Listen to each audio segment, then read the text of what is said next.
One phone call changed everything. I lost my dad, and nothing's been quite the same since.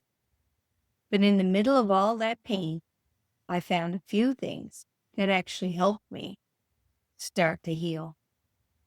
If you're grieving, feeling lost, or just trying to make it through the day, then this video is for you. I'm sharing the real, raw moments and the steps that brought a little light back into the dark. Hi, I'm Kimberly. Today's video is deeply personal. It's one I felt called to make. It's for anyone dealing with grief, feeling the ache of loss, or trying to find their way back to themselves after losing someone they love. If you're going through something similar, please know you are not alone. I'm wrapping this message in warmth and love for anyone who needs it today. So let's talk friend to friend. I still remember the moment I got that call. My dad had been rushed to hospital. One minute, I was just living my life. The next minute, I was being told he was in a coma and wouldn't make it. I quickly packed a bag, got on a flight back to my hometown. It felt like the ground had been pulled out from under me. At the hospital, he opened his eyes for the last time. I thought it meant he was going to get better, was coming out of it. I held on to that hope. But instead, I was mistaken. He just looked into my mom's eyes, told her softly that he loved her. And with that, his big, beautiful eyes closed for the very last time. Just like that, he was gone. As difficult as it was to give his eulogy, I knew I had to. It was the very last thing I would ever do for him. Even though my heart was breaking, it honestly felt as though he was standing right beside me. I found a strange strength in that moment that day. After his funeral, I threw myself into my work, into my life's responsibilities. I didn't know how to face it. I just kept myself busy. Looking back now, I know that really wasn't a good idea for me. The truth is, you cannot rush grief. It catches up with you. You have to feel it. There's no roadmap, no right way to do it. You just have to let it flow through you. My dad was one of the most caring people I'd ever known. I remember him sitting in his recliner, the way he'd walk through our house, always calm, always steady. He had a natural sense of humor. His laughter was contagious. His taste in music, that was a bit of a different story. It certainly wasn't my taste. But now, the funny thing is, every time I hear his style of music, just brings me comfort. Some odd way reminds me of him. And he loved children, especially his grandchildren. You could just see the pride on his face when they were around. He took care of his family. That was his priority. He took care of me like I was still a little girl every time I'd come home, even though I was full grown. It was funny, really. I missed the little things the most. Him teaching me to drive, that was funny in itself. Checking the air in my tires, giving me advice, even when I didn't ask for it. His big lessons on common sense. His confidence in me, you can do it, he'd say. You know that, don't you? Reminding me to be patient, not to worry so much. He thought worrying was an absolute waste of energy. Turns out he was right. Do something about it, he'd say. And I certainly miss the sound of his voice. I miss his phone calls, the comfort of just knowing he was there. It's funny how the little things become the big things once they're gone. Grief has a way of making you feel like the world is moving on without you. Everything keeps moving, people working, the sun rises, the sun sets. But inside, you really feel like you're stuck. For me, the strongest emotion I had was guilt. I had returned to my hometown for a 2-day business trip.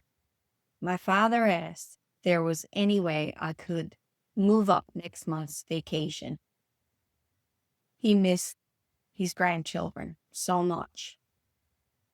When I left, he got emotional. One of the few times I saw that in him.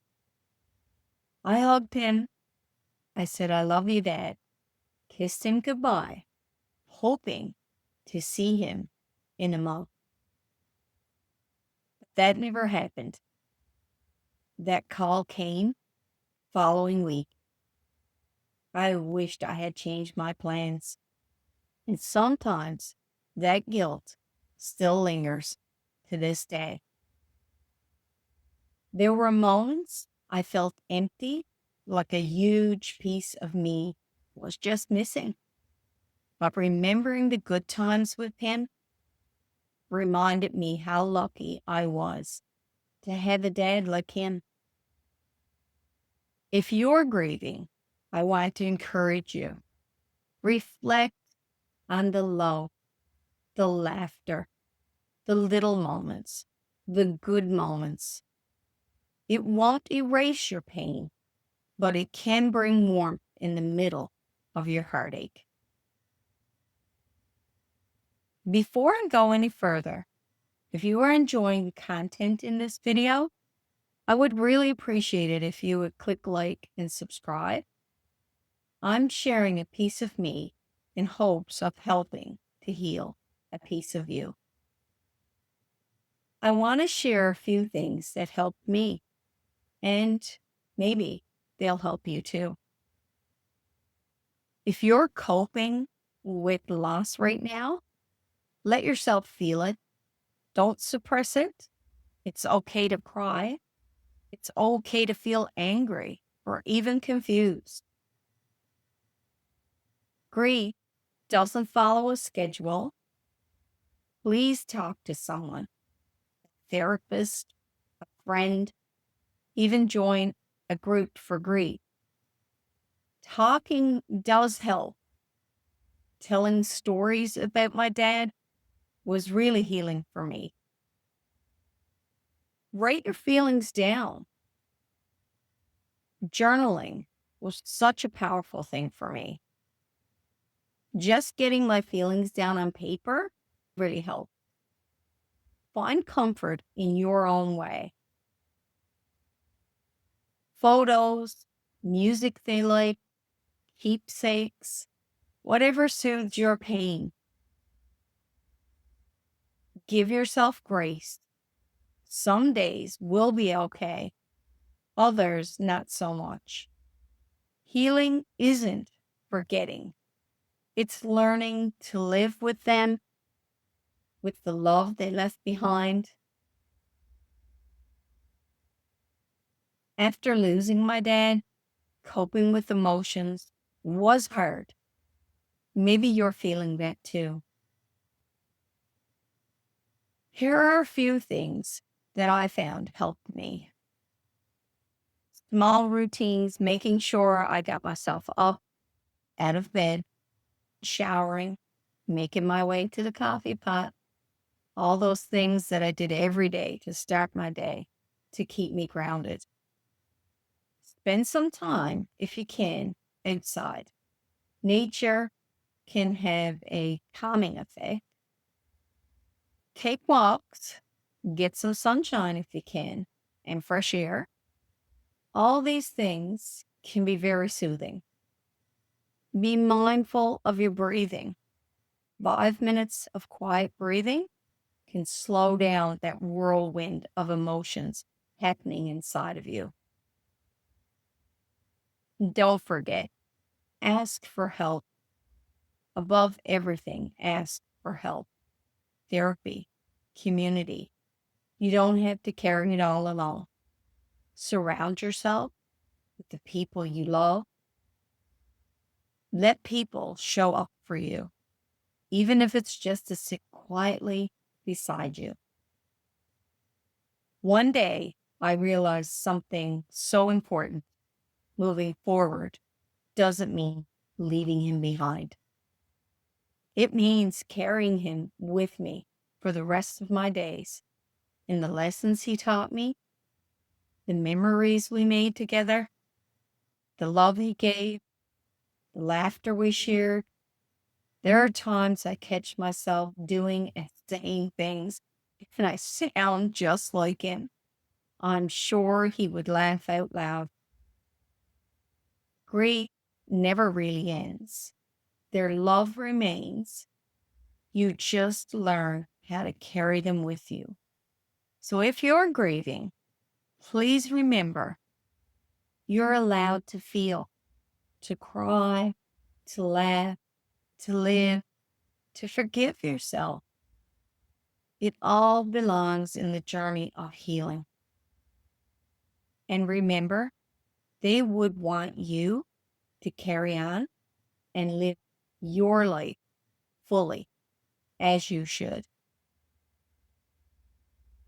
Thank you for listening to my story.